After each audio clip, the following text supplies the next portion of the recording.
Today we're going to use some advanced features of PowerPoint to design a logo for our company plummysoft. I've already put the heading on a new page, and now I'm going to go to the drawing menu and drag out a circle. It doesn't look very plum-like, so we're going to go to the drawing tools format, edit shape and edit points. The small black dots appear around our circle, and if I go to the edge and click and drag, suddenly it looks more like a plum. I'm going to change the shape fill to a nice purple, and so we're well on our way.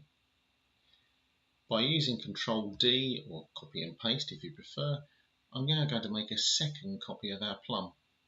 Again, go to the format menu, edit shape and edit the points. This time what we're going to do is we're going to drag in some points here to make a sort of highlight for our plum. And there it is, we'll just drag it around. It's based around the same thing, so it's a lot easier than trying to drag it around by hand.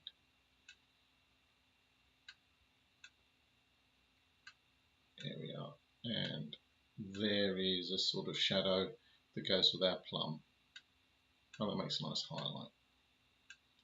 I'm going to change the shape fill of that to a nice light blue, and on the shape effects I like to soft edge that by 2.5, and that gives us a sort of idea, as you can see, of a sort of 3D plum. What I want to do with my plum now is to add some bite marks into it. So again, more circles. There's one, and I'll duplicate that one,